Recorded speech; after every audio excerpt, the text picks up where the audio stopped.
This is serious. The Chicago Bears have just made a decision that could completely change the team's defense.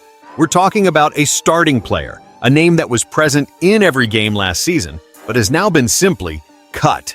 And the question that cannot be ignored, was this the right move or a huge mistake that could cost dearly next season? If you're a Bears fan and want to understand everything that's happening behind the scenes, make sure to like, subscribe to the channel, and activate the notification bell, because this analysis is going to blow your mind. Let's get to the video. Let's get to the facts.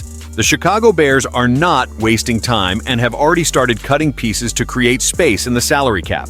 First, it was Gerald Everett. Now, another important player on the defense is out.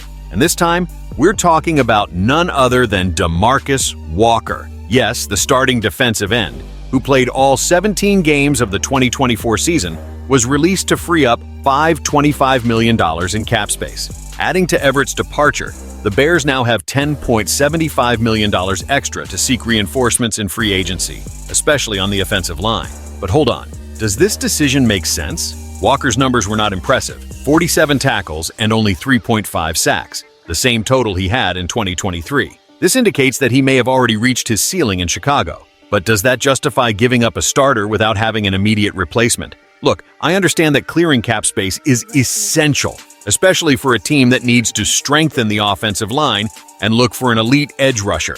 But let's be honest here, the Bears already had a need at this position even before cutting Walker. Now, the need has turned into a gigantic problem. This means Ryan Poles will need to attack this position aggressively in free agency and the draft. Because let's face it, relying solely on the draft to solve this situation, that's playing with fire. And more, if Walker was inconsistent, why didn't the Bears look for an alternative before getting rid of him? Let's remember that Chicago's defense had some really good moments last season, and simply letting go of a player who, even if not brilliant, had a fixed role in the rotation could be a risky move. So, fan, what do you think? Was it a necessary cut or a hasty decision? The reality is that now the Chicago Bears need to act quickly, because freeing up cap without a clear replacement plan is asking for a weakened defense next season. The big question now is, who is going to step in to fill that gap? Are the Bears going to invest heavily in a big name in free agency or try to solve it in the draft? And I want to know from you, what do you think about this release? Smart decision or total foolishness? Leave your opinion in the comments and let's discuss this bombshell that just exploded in Chicago. And hey, if you want to keep receiving sharp and exclusive analyses about the Bears, subscribe to the channel now, activate the notification bell, and hit that like button to strengthen our community. Let's make some noise, Bears Nation.